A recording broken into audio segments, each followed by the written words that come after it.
injustice and human rights violations. And I also come from a region that has also faced the brunt of human rights violations, Your Excellency. I'm now an old man, but I've spent the lower part of my life demonstrating, Your Excellency. We have been demonstrating from when I joined the demonstration was in 2003. 2002, I was 24 years old. Then I found you on the way in 2007. Then you detoured, you left us there, still continuing demonstrating. Then we continued the demonstration in 2013. We continued in 2017. One of the incidents, Your Excellency, that I cannot forget is after the elections of 2017. I went to receive my late party leader at the airport. He was coming back from overseas trip. And Your Excellency, we were in a convoy. That time, even the speaker was part of, before he detoured also, was part of that journey. So Your Excellency, when we left the airport, and we were doing a peaceful demonstration, as we said, and we came from the airport, we came through Mombasa Road, then we joined Likoni Road. Between Likoni Road Junction and Landis Road, Lusaka Road, Your Excellency, risasi ililia. We lost 17 people there on the spot, Your Excellency. There are pictures. I remember I went with my former party leader to the city mortuary one time, Your Excellency, and those photos are there. I have them in my records. And we had 40 coffins in one day, Your Excellency, sending them to where I come from, that part of the country. So, Your Excellency, I want to thank you sincerely from the bottom of my heart, because these problems have been there in the previous governments, but no one had the courage to accept that we need to address these issues of human rights violations, other than yourself, Your Excellency. I was privy and part of discussions between you and my former party leader on this issue, Your Excellency. There was the report of the NATCO that was presented to you. There was the report of the 10-point agenda. Many people never believed that those reports will be implemented. But today we are here implementing the NATCO report and implementing the 10-point agenda. When my party leader came to see you over this matter, Your Excellency, you never hesitated. I was present, I must say. You said, this is one issue that we must address as a country, and I will be on the forefront to make sure that it is implemented. And I am sure where he is today, because I know how close this matter was to his heart.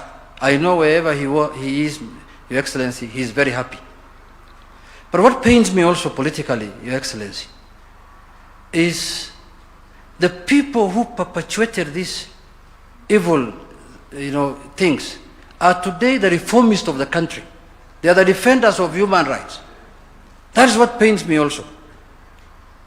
You see, people who we lost Pendo in their hands are today the defenders of human rights in our country, and they want us to listen to them.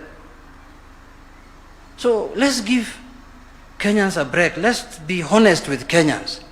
And let's accept our sins. I know whom we used to complain about when I was in the street.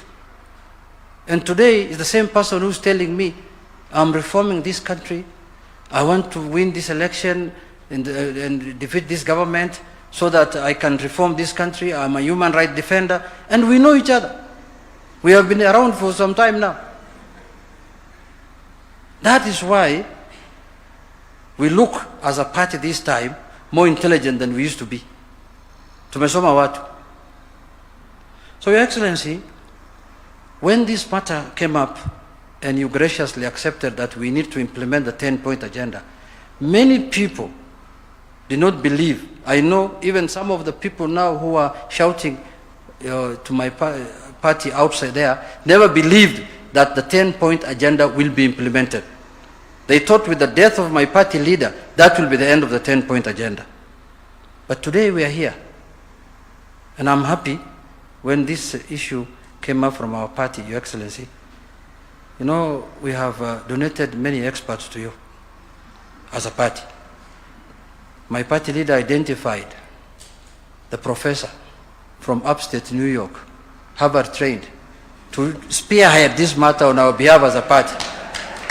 And you could see the English, Your Excellency, I'm speaking, and the one you spoke. Excellency. So and then also, I am very happy that the Kenya National Human Rights is led by someone, Your Excellency, whom I have been demonstrating in Migori with her mother, her brother, her sister. She was working for the United Nations, but I was demonstrating with her mother in the town. So I'm happy now she knows what her mother has gone through. And I'm happy that she's the one now implementing. I am very excited about that also. So with those few remarks, Your Excellency, I want to thank you so much. We will support as Parliament any efforts that will make the next demonstrations to be peaceful, to be within the law and within the Constitution. We will support as leaders, as party, and as Parliament, Your Excellency, because I will support demonstrations peacefully, because I don't want to lose demonstrations as ODM going forward. Even in the next 50 years, I want to still keep it. But I want it now to become more peaceful, more law orderly, and more constitutional. Thank you, Your Excellency.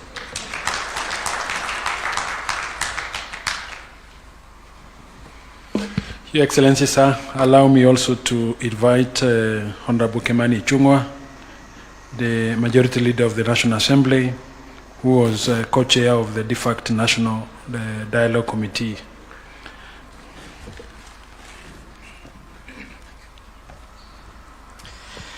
Thank you, Nonok. Your Excellency, the President, the Deputy President, the Chief Justice, the Party Leader, ODM, and observing all protocols already established.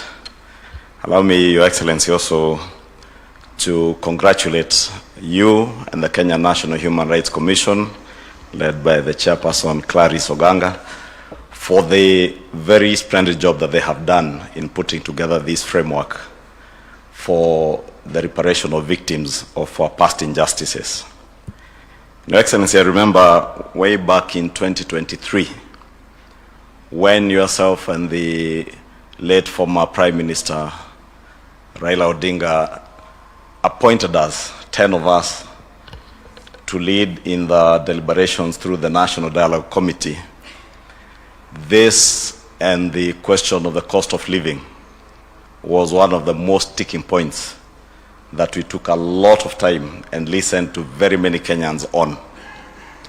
And I recall, Your Excellency, when we finalized the report and we made our way to Capitol Hill to present the copy of the NADCO report to the former Prime Minister. He took not less than 10 minutes speaking on this issue. And having appreciated the work that we had gone through and the issues that were raised in the NADCO report, I remember the former Prime Minister telling us, those of us who were in that room, in his boardroom at Capitol Hill, that the call for reparation was not a call for compensation. And he said there is no amount of money that you can give to compensate human life or even the loss of property. And he told us that reparations go beyond monetary compensation. It's about restorative justice to the people who have suffered human rights violations, injury, loss of life, and loss of property.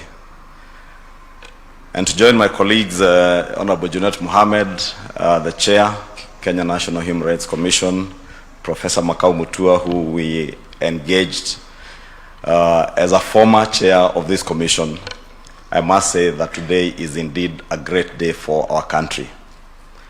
And allow me, Your Excellency, to thank you and pay glowing tribute to the former Prime Minister for his commitment and dedication to see that this day comes to fruition. Because beyond the NADCO report of 2023, when again we sat on the 10-point agenda, this issue was again topical amongst the issues that the former Prime Minister raised with you. Your Excellency, as Junet Mohamed has said and Makau Mutua have said, you are not the first president of this country to deal with this issue.